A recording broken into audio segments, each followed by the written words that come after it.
درے نبی پر یہ عمر بیتے ہوں مجھ پہ لطف دوام ایسا، درے نبی پر یہ عمر بیتے ہوں مجھ پہ لطف دوام ایسا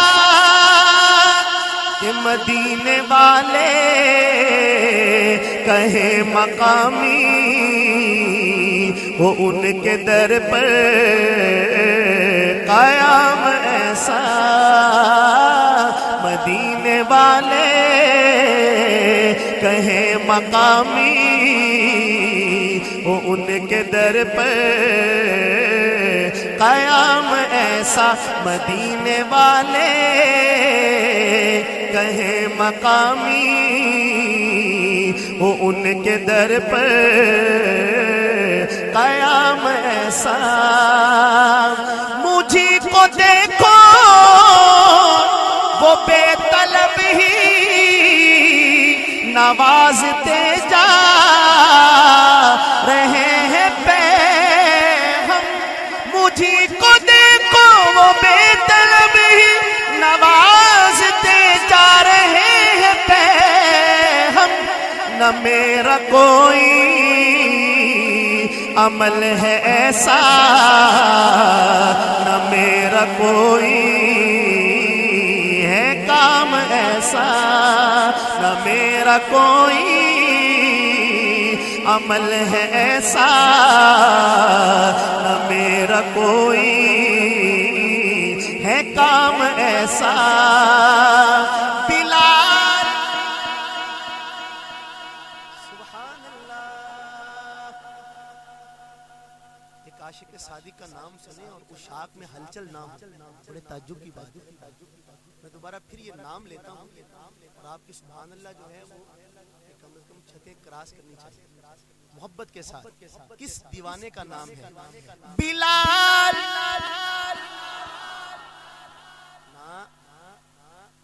تھوڑا سا اور اونچا۔ بلال تجھ پہ نثار جاؤں کہ خود نبی نے تجھے بلایا۔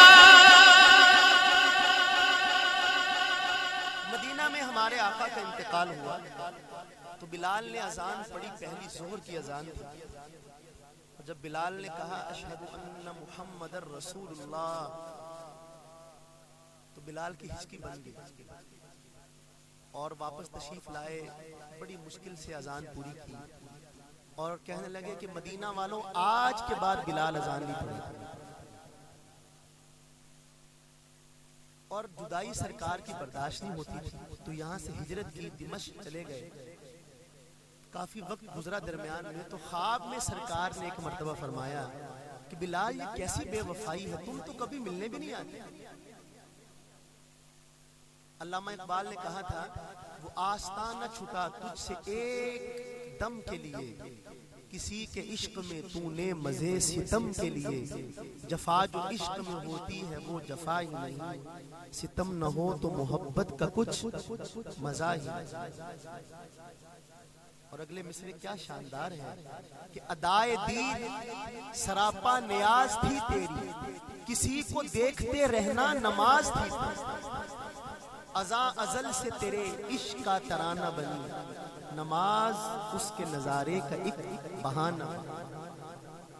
تو بلال بھاگم بھاگ پہنچے مدینہ طیبہ، سرکار کی قبر پہ آ کے گر گئے۔ کچھ ہوش آیا،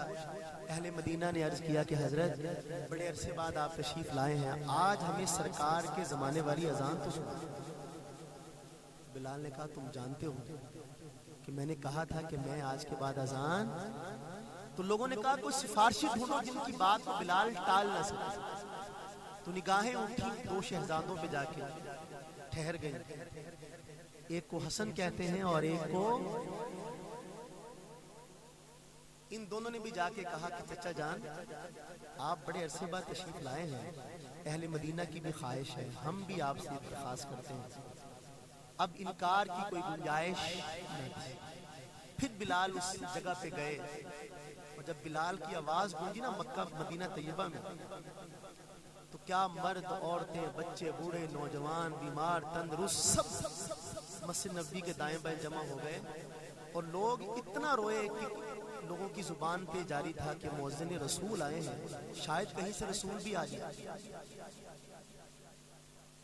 اس واقعے کی طرف اشارہ کیا ہے شاعر نے۔ تو سارا واقعہ سنانے کا مقصد یہ ہے کہ دوسرا مصرع میرے ساتھ مل کر پڑھیں گے تو شعر کا حق ادا ہوگا۔ بلال تجھ پر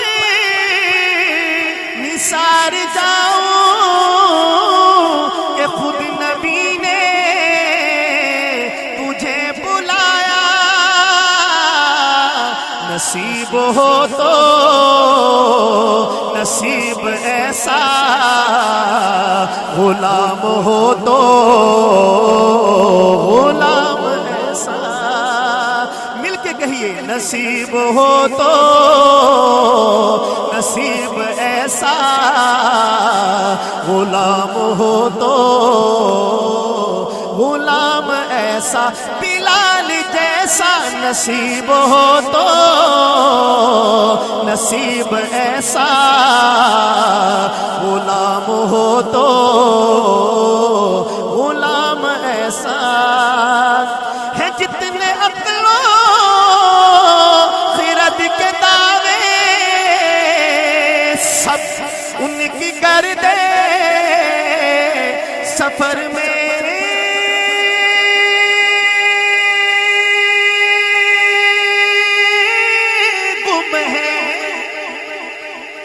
جتنے عقل و خرد کے دعوے سب ان کی گرد سفر میں گم ہے، کوئی بھی اب تک سمجھ نہ پایا مصطفیٰ کا مقام ایسا، کوئی بھی اب تک سمجھ نہ پایا مصطفیٰ کا، سارے بولو کوئی بھی اب تک سمجھ نہ پایا ہے مصطفیٰ کا مقام ایسا، نماز